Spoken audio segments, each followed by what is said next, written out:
हमें कौन सा टॉपिक कवर करना है, इसके पहले हमने कौन से टॉपिक कवर किए, और फुल एकदम मजेदार वीडियो के साथ। कैसा मजा आएगा इसमें, आपको वीडियो देखकर पता चलेगा कि इस वीडियो में हमें पढ़ने में कितना मजा आ रहा है। तो फुल मजे के साथ पढ़ेंगे। तो पहले थोड़ा सा हंसी मजाक हो जाए। तो देखिए दोस्तों, यहाँ पे आपको दिख रहा होगा एक प्रिज्म का कॉन्सेप्ट दिख रहा होगा, ठीक है, जिसमें हमने इमेज के साथ दिखाया। तो यानी यहाँ पे आपको पहले कौन सा टॉपिक पढ़ना है, आपको एक प्रिज्म का टॉपिक पढ़ना है। और बिल्कुल मजेदार वीडियो के साथ पढ़ेंगे, क्योंकि इस वीडियो में आपको बहुत ही मजा आने वाली बात है। और पूरा एक प्रकार से 3D इमेज से 3D से दिखाया भी जाएगा कि प्रिज्म क्या होता है, इससे परावर्तन कैसे होता है। तो वीडियो को अंत तक जरूर देखिए और एकदम मजेदार वीडियो होगी, बहुत ही मजा आने वाला है। तो चलिए आइए देखते हैं कि इसमें क्या है। स्टार्ट करते हैं फुल मजेदार तरीके से। तो देखिए यहाँ पर आपके सामने ओपन है, आपके सामने ओपन है, एक स्लाइड है, वहां उसको मत देखिएगा, जो आपको रस्सी दिख रही है उसको ना देखिएगा, ठीक है, क्योंकि अभी थोड़ी देर में बताएंगे कि उसको क्यों यहाँ पे लाया गया है। वहां पर उसको ना देखिए, उसके जो गले में जो प्रिज्म पहने हुए उसको देखना है, ठीक है, इसलिए उसको लाया गया। ध्यान दीजिए यहाँ पे क्या लिखा है, प्रिज्म से प्रकाश का अपवर्तन। जो प्रिज्म से प्रकाश का अपवर्तन होता है किस प्रकार होता है। तो प्रिज्म के 2 त्रिभुजाकार आधार होते हैं तथा 3 आयताकार पार्श्व यानी पृष्ठ होते हैं, ये बताया गया है। इसमें एक प्रिज्म कोण होता है। प्रिज्म के 2 पार्श्व फलकों के बीच के कोण को प्रिज्म कोण कहा जाता है। चलिए, तो प्रिज्म कोण यहाँ पे आपको देखो दिखा भी दिया गया है। ये जो हमें त्रिभुज किताबों में दिखाया जाता है, जो हमारी बुक में दिखाया जाता है, तो त्रिभुज का बस इतना रूप दिखाया जाता है, ये वाला त्रिभुज का ये वाला रूप दिखाया जाता है। जबकि होता कैसे है, यदि 3D में आप देखेंगे तो 3D में आप यहाँ पे देख सकते हैं। एक तो ये वाला पार्ट, आपको जो सामने वाला पार्ट है ना, ये वाले सामने वाले पार्ट को दिखाया जाता है, ठीक है, जबकि पूरे पार्ट को नहीं दिखाया जाता। पूरे पार्ट को क्या होता है, पूरे पार्ट को नहीं दिखाया जाता है। तो अब देखो, हमें ये बात करना है, यहाँ पे जो लिखा गया है, प्रिज्म के 2 त्रिभुजाकार होते हैं। तो त्रिभुजाकार कौन से होते हैं, देखो हम तो यहाँ पे चिन्ह लगा रहे हैं, उसको ध्यान से देखिएगा। ये वाला पहला त्रिभुज हो गया, जो यहां से यहां तक बना हुआ, ये आपको पहला त्रिभुज दिखा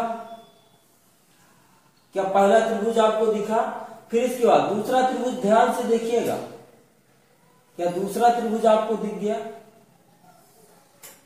दूसरा भी त्रिभुज आपको दिख गया। अब इसके बाद इसमें ये कहा गया है कि त्रिभुजाकार आधार पर 3 आयताकार होते, 3 आयत भी होते हैं। तो 3 आयत दोस्तों कौन कौन से होते हैं वो भी देख लेते हैं। तो 3 आयत देखो कौन कौन से होते हैं। देखो, एक आयत हमारा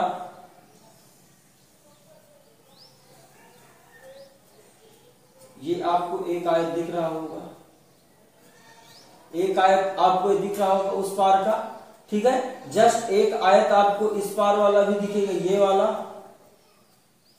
वाला भी आपको एक आयत दिखेगा इस पार का। एक उस पार आयत है, ये वाला हो गया एक आयत उस पार का, और एक इस पार आयत हो गया, आपको दिख रहा होगा। यहाँ पर भी दिखा सकते हैं, एक आयत उस पार दिख रहा है और एक आयत इस पार दिख रहा है। फिर इसके बाद एक आयत आपको ये वाला नीचे भी देखने को मिलेगा, जो यहां से लेके ये वाला एक आयत आपको देखने को मिलेगा। तो यानी 3 आयताकार पृष्ठ होते हैं और 2 त्रिभुजाकार होते हैं। तो त्रिभुज में कुल कितने पृष्ठ हुए, त्रिभुज में कुल 5 पृष्ठ होते हैं। कितने होते हैं, 5 पृष्ठ होते हैं त्रिभुज में। फिर इसके बाद यहां पर भी देखिए दिखाया गया है जो इमेज को, और यहां पर ध्यान दीजिए, इस लड़की को ना देखना, यहाँ पे इसके जो गले में है, तो इसके गले में क्या बताया गया, ये आपको दिख रहा है ये वाला, तो ये एक प्रिज्म दिखाया गया। और यहाँ पर देखिए इसके कान में, देखिए जो कान की बाली है उसमें भी क्या बताया गया है, एक प्रिज्म बताया गया है। यानी लड़कियों के जो कान और गले में होता है, यहाँ पर भी प्रिज्म पहनती है, ठीक है। तो ये इस पे इमेज इसीलिए लाई गई है कि जैसे कान की बाली है लड़कियों की, ठीक है, और लड़कों की नहीं, लड़कियों की कान की बाली है, या गले का जो लैकेट है तो उसमें भी प्रिज्म लगा होता है। ठीक है, चलिए नेक्स्ट है आगे क्या, प्रिज्म हमने पढ़ लिया। प्रिज्म में क्या त्रिभुज, कितने त्रिभुज होते हैं, कितने आयताकार होते हैं, और प्रिज्म में अपवर्तन कैसे होता है ये देखा जाए थोड़ा सा। अब देखो इसमें क्या है कि विचलन कोण क्या होता है, जो प्रिज्म में होता है विचलन कोण क्या होता है उसको भी थोड़ा जान लेते हैं। आपतित किरण एवं निर्गित किरण, आपतित किरण एवं निर्गित किरण के बीच के कोण को विचलन कोण कहते हैं। आपतित किरण और निर्गित किरण के बीच के कोण को निर्गित किरण कहते हैं। यहां से कोई किरण आपतित हो रही है, क्या हो रही है, यहां से कोई किरण आपतित कराई जा रही है, ये आपतित किरण है। कौन सी किरण है, आपतित किरण, आपतित किरण। ठीक है, इसके बाद आपतित किरण है, और यहां से देखो ये अभी आपतित किरण है ऐसे, ये निर्गित किरण हो गई। ये कौन सी है, निर्गित किरण, निर्गत किरण, निर्गत किरण हो गई।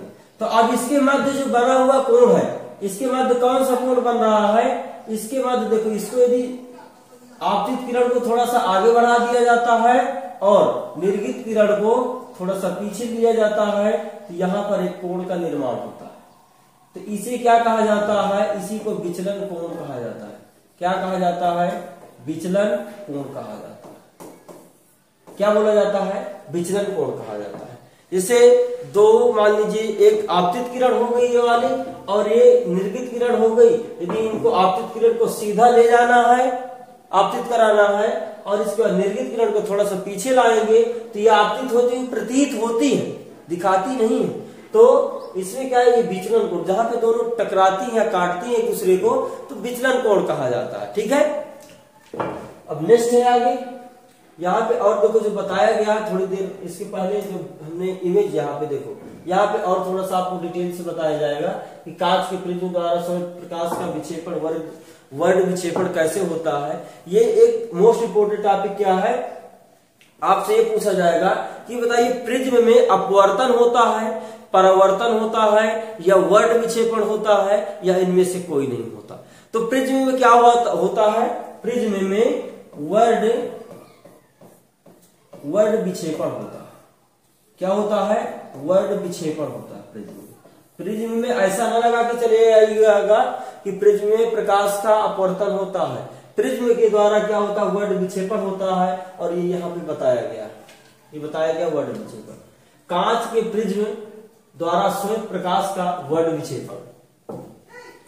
सूर्य का श्वेत प्रकाश जब प्रिज्म से होकर गुजरता है, तो प्रिज्म के श्वेत प्रकाश को 7 रंगों में, 7 रंगों की पट्टी में, 7 रंगों में विभाजित करता, विभक्त कर देता है। ये 7 रंग कौन कौन से होते हैं, बैगनी होता है, जामुनी होता है, नीला होता है, हरा होता है, और पीला होता है, नारंगी होता है, लाल होता है। प्रकाश के अवयवी कणों को वर्डों के इस बैंड स्पेक्ट्रम को वर्डक्रम कहते हैं। प्रकाश के अवयवी वर्डों को विभाजन को वर्ड विक्षेपण कहा जाता है। क्या कहा जाता है, वर्ड विक्षेपण कहा जाता है। जब प्रकाश किरण, जब प्रिज्म में एक प्रकाश किरण आपतित कराई जाती है, कौन सी प्रकाश किरण आपतित कराई जाती है, श्वेत प्रकाश। कौन सी प्रकाश किरण से, श्वेत प्रकाश किरण जब आप आपतित कराते हैं, तो वह श्वेत प्रकाश किरण को, जो प्रिज्म होता है कांच का, तो 7 रंगों में विभाजित कर देता है। क्या करता है, 7 रंगों में विभाजित कर। अरे यार, 7 रंग कौन कौन से होते हैं, ये जानना जरूरी है कि 7 रंग कौन कौन से होते हैं। क्योंकि 7 रंग, आपने इंद्रधनुष तो देखा होगा ना, जब जैसे बारिश हुई, बारिश हो गई और तुरंत देखिए दिखाएगा कि बारिश हुई और तुरंत ऐसे इंद्रधनुष की तरह आसमान में दिखने लगा, तो वही होता है प्रिज्म में, वही होता है प्रकाश का, प्रिज्म द्वारा प्रकाश का अपवर्तन। वही वहां पे जो आप देखें आसमान में जो धनुष बनता है ना, इंद्रधनुष, वही होता है। यहाँ पर वही कलर आता है। 7 रंग होते हैं, पर दिखाई कितने देते हैं, 3 रंग दिखाई देते हैं, पर होते कितने, 7 रंग होते हैं उसमें। तो वही यहाँ पर भी समझना है कि हमारे जो इसमें कांच के जब प्रिज्म में श्वेत प्रकाश गुजारा जाता है तो वो 7 रंगों में बट जाता है। कौन कौन सा बटता है ये आपको बताया गया है। और देखो यहाँ पे पूरा लिखा है क्या, ये देखो पूरा यहाँ पे लिखा गया है कौन कौन से रंग होते हैं।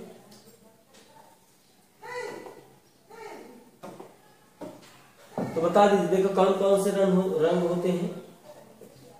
नीचे वायलेट होता है, इसके बाद ब्लू होता है, ग्रीन होता है, येलो होता है, ऑरेंज होता है और रेड होता है। इसको एक शॉर्टकट हम जान लेते हैं, एक इसका सूत्र लिख लेते हैं। सूत्र इसका होता है, सभी को लिखना है, बिब गेओर। क्या होता है? बिब गेओर सूत्र होता है, जिसमें वायलेट हो गया, इधर वायलेट का मतलब क्या होता है बच्चे? वायलेट का मतलब बैगनी हो गया। आई का मतलब हो गया, देखो यहाँ पे क्या बताया गया है, आई का मतलब ब्लू बताया गया है, पर यहाँ पे होता है जामुनी। यहाँ पे कौन सा होता है? जमुनिया रंग होता है, ठीक है। इसके बाद अच्छा एक कोई रंग नहीं बताया गया क्या?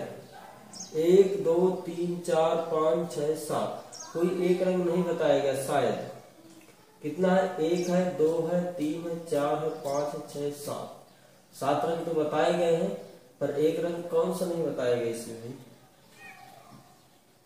चलो आगे वाली स्लाइड में आ जाएगा, ठीक है। इंक वाला रंग नहीं बताया गया। फिर इसके बाद ब्लू होता है, ग्रीन होता है, येलो हो गया, फिर इसके बाद कौन सा होता है? ऑरेंज हो गया, और क्या हो गया? रेड हो गया। ये सारे हो जाते हैं। कितने? 7 रंगों को विभाजित करता है। और सबसे ज्यादा तरंग दर्द किसकी होती है? सबसे ज्यादा तरंग दर्द का मतलब सबसे ज्यादा, जिसे मान लिया जाए सबसे ज्यादा चाल किसकी होती है? सबसे ज्यादा कौन दिखाई देता है इसमें? तो आप जानते होंगे कि रेड वाला प्रकाश, जो रेड वाला होता है ये ज्यादा दिखाई देता है। आपको पता ही होगा कि जो रेड वाला होता है ये ज्यादा दिखाई देता है, और जो वायलेट होता है, बैगनी होता है, कम दिखाई देता है। तो सबसे ज्यादा प्रकाश की तरंग दैर्घ्य किसमें होती है, किस रंग में होती है? तो सबसे ज्यादा किसमें होती है? रंग रेड में होती है। कौन से? रेड, लाल में होती है। और सबसे कम किसमें होती है? इसमें क्या होती है? सबसे अधिक होती है, ठीक है। और इसमें क्या होती है? सबसे कम होती है। प्रकाश की तरंग दैर्घ्य किसमें सबसे ज्यादा होती है? रेड वाले में। और सबसे कम किसमें होती है?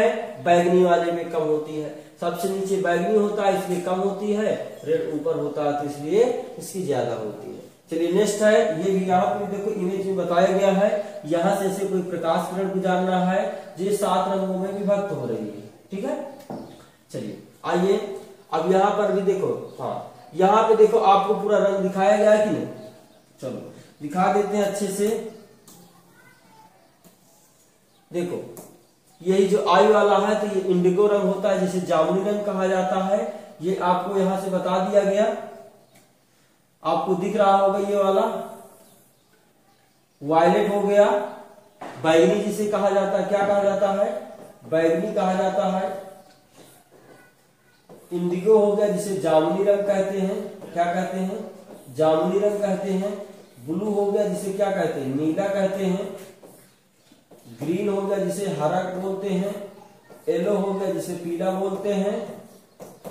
और ऑरेंज हो गया जिसे नारंगी बोलते हैं, संतरा कलर। क्या हो गया? नारंगी। इसके बाद रेड हो गया जिसे लाल बोलते हैं। क्या हो गया? लाल। तो 7 रंग हो गए। सबसे ज्यादा रेड, सबसे कम वायलेट, बाकी सब तो बीच में आ जाते हैं। इनके मध्य का रंग कौन सा है? इनके मध्य का रंग यदि पूछा जाए तो ग्रीन को माना जाता है। इनके मध्य का रंग पूछा जाए तो ग्रीन को मान लेना है कि मध्य का रंग कौन सा है? ग्रीन है। चलो यहाँ पे देखो ये बताया गया है कि सूर्य का जब प्रकाश पड़ता है, देखो सनलाइट, जब सनलाइट इसमें पड़ता है, श्वेत प्रकाश पड़ता है, तो उसको ये जो प्रिज्म होता है 7 रंगों में बांट देता है, विभाजित कर देता है। तो यहाँ पे यही बताया गया है कि जैसे ही सूर्य भगवान का जो सूर्य है इसका हमें प्रकाश पड़ा, सूर्य का प्रकाश पड़ा प्रिज्म पर, तो इसको 7 रंगों में विभाजित कर देता है, यही बताया गया यहाँ पे। और ये है क्या, ये प्रिज्म है बच्चे, क्या है ये प्रिज्म दिखाया गया।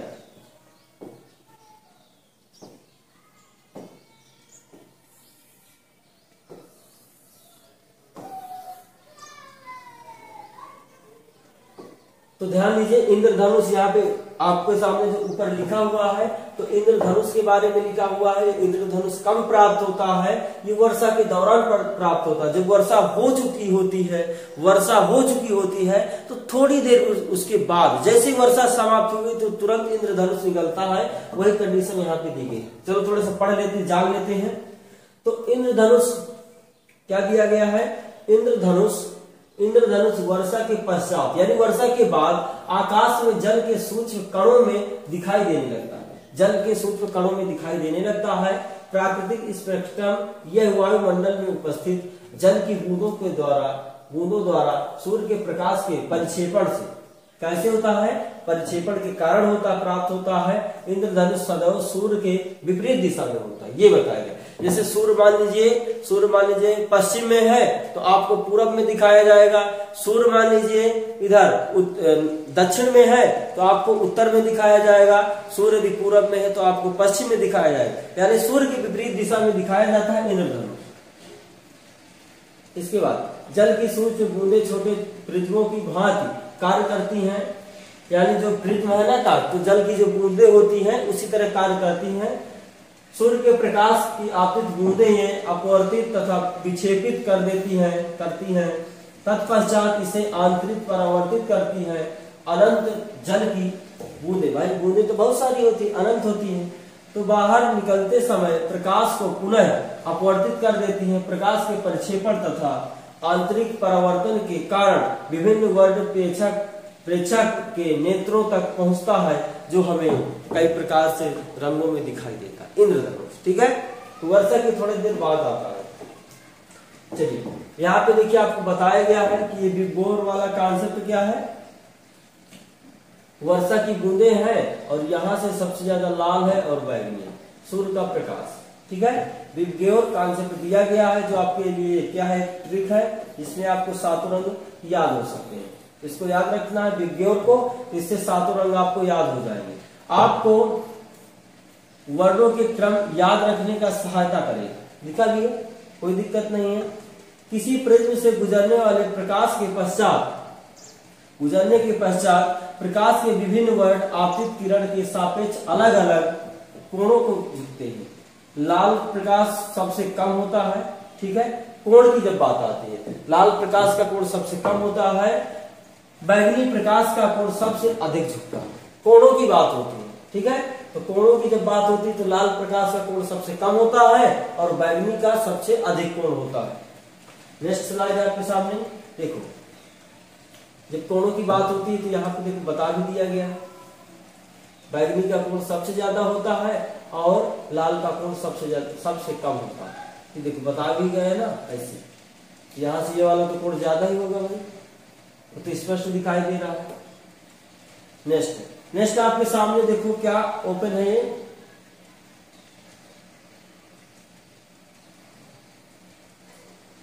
एक प्रकार का स्पेक्ट्रम ओपन है, देखियो पढ़ सकते हैं। आइजैक ने सर्वप्रथम सूर्य के स्पेक्ट्रम प्राप्त करने के लिए कांच के प्रिज्म का उपयोग किया। एक दूसरा नाम प्रिज्म उपयोग के उन्होंने श्वेत प्रकाश के स्पेक्ट्रम के वर्णों को और अधिक विभक्त करने के प्रयत्न किए, किंतु ये सब इसमें देखो थोड़ा सा डिटेल में बताया गया, जो कि हमें आवश्यकता नहीं। ठीक है, जो कि हमें आवश्यकता नहीं है, इसको हम नहीं पढ़ेंगे, आगे बढ़ जाएंगे। अब देखो यहाँ पर जो बताया गया, जैसे हम लोग जो है प्रकाश का जो विक्षेपण है कैसे देखते हैं, ये यहाँ पे बताया गया। यहाँ पे जो तारा दिखाया गया, तारों की आभासी स्थिति दिखाई गई है, जो थोड़ा सा लुप्त हुए दिखाई देते हैं, बढ़ता हुआ अपर्तनांक होता है हमारी आंखों के लिए। चलिए नेक्स्ट है वायुमंडलीय जो अपवर्तन होता है, तो वायुमंडलीय अपवर्तन क्या हो, स्थिरता होती है के कारण प्रकाश का अपवर्तन वायुमंडलीय अपवर्तन कहलाता है। वायुमंडलीय अपवर्तन के प्रभाव कौन कौन से होते हैं, तो वायुमंडलीय अपवर्तन के प्रभाव भी जान लेना है। तारों का टिमटिमाना वायुमंडलीय का ये अपवर्तन का प्रभाव होता है।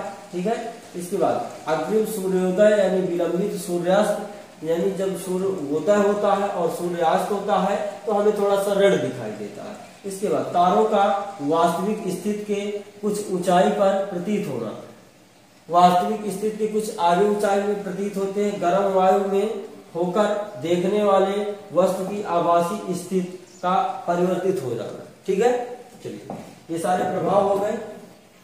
अगला है आपके सामने, अभी बात आती है कि तारों का टिमटिमाना क्या होता है। तो यहाँ पे डिटेल से थोड़ा सा बताया गया है कि दूर स्थित हमें, देखो तारों का टिमटिमाना क्या होता है, थोड़ा सा डिटेल से पढ़ लेते हैं। तो दूर स्थित तारा हमें प्रकाश के बिंदु स्रोत के समान प्रतीत होता है।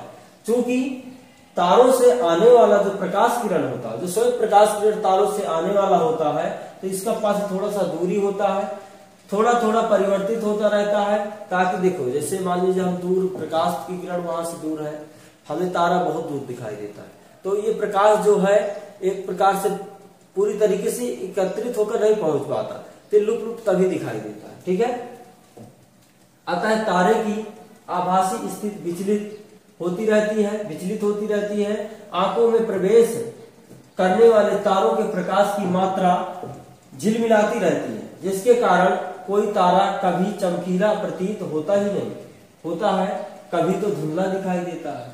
टिमटिमाहट का प्रभाव होता है, जिससे कोई हम तारों के देखते हैं तो प्रकाश की किरण वास्तव में हमारे पास उतना अच्छे रूप से नहीं पहुंच पाती, तो इसीलिए हमें तारे जो होते हैं तो टिमटिमाते हुए दिखाई देते, ये प्रकाश के अपवर्तन के कारण होता है।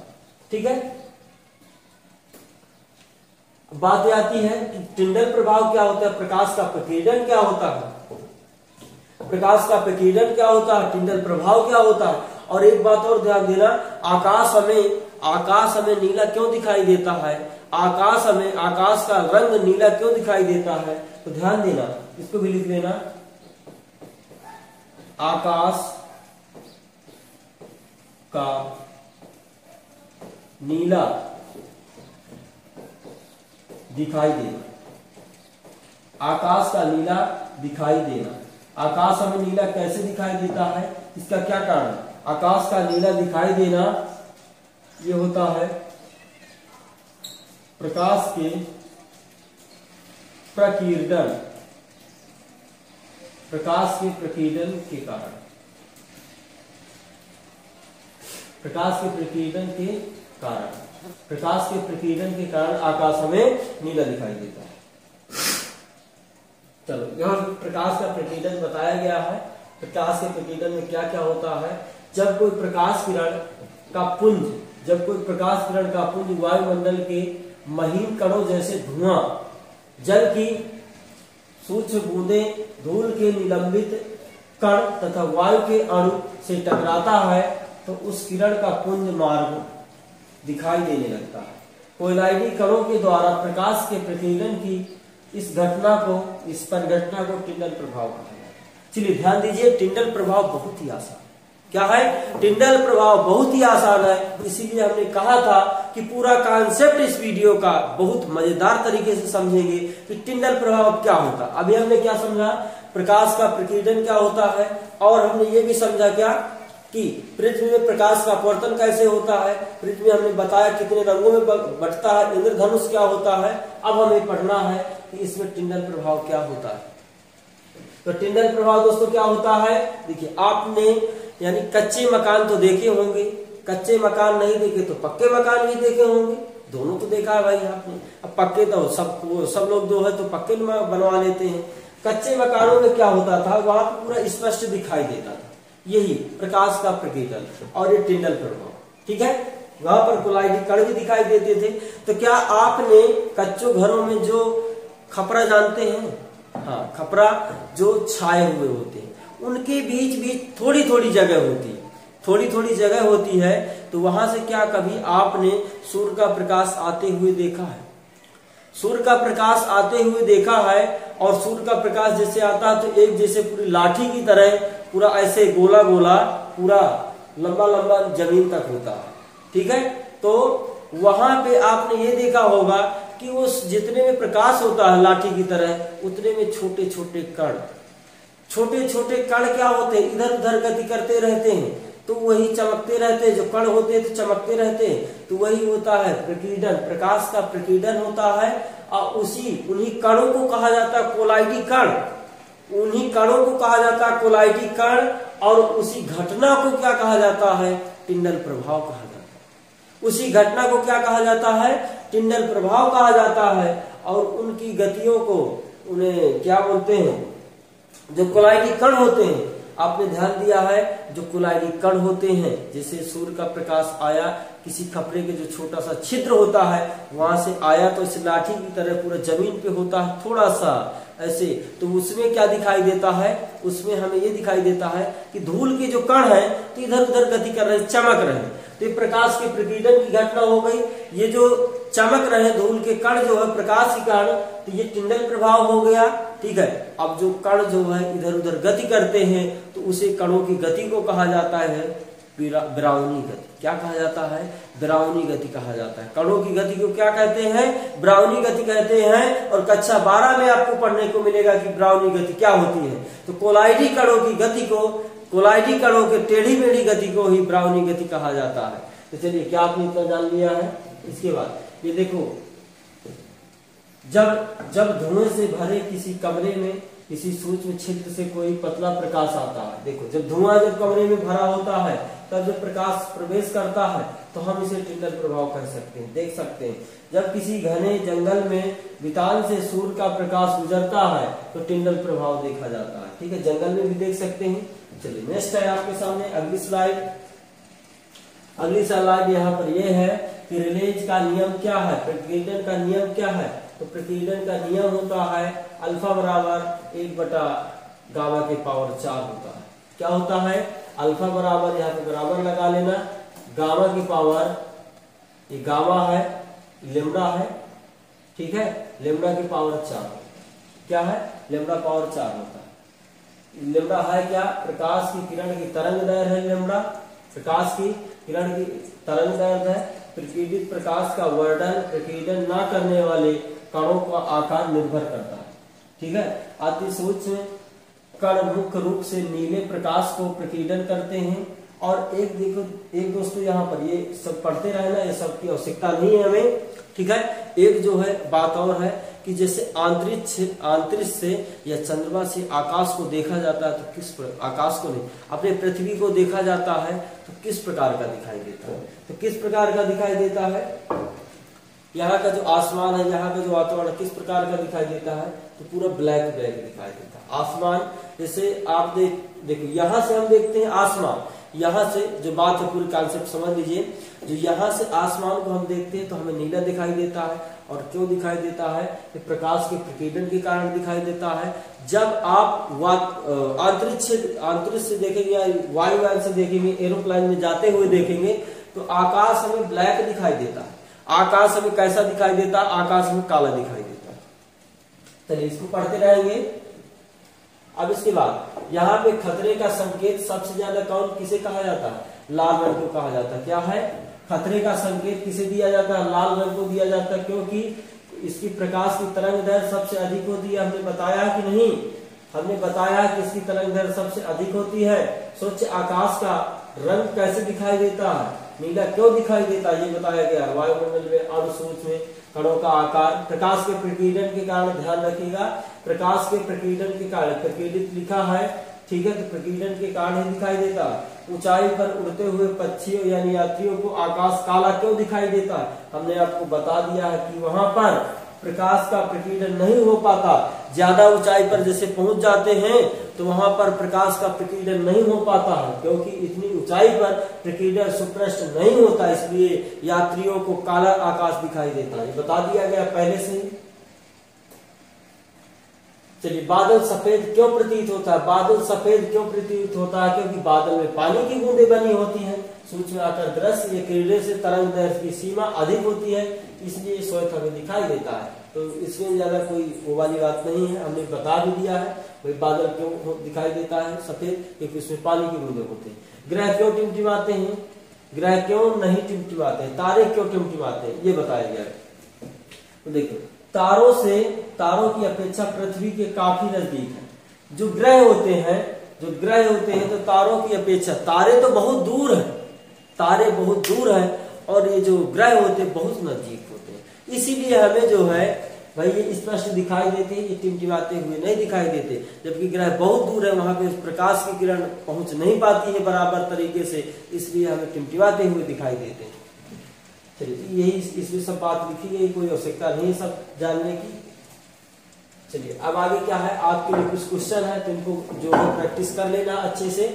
कौन सी परिघटना को आसमान के नीले रंग का कारण है? टिंडल प्रभाव क्या होता है? प्रकाश के फोटोन से आप क्या समझते हैं?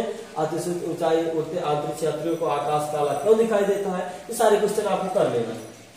और क्वेश्चन इसमें दिए गए हैं, तारे टिमटिमाते क्यों हैं? इंद्रधनुष के निर्माण के लिए कौन सी प्रकाशीय परिघटना?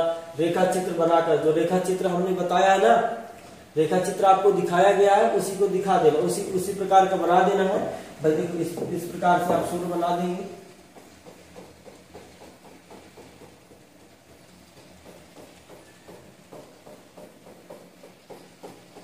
इस प्रकार से आप सूर्य बना देंगे कि ना बना देंगे?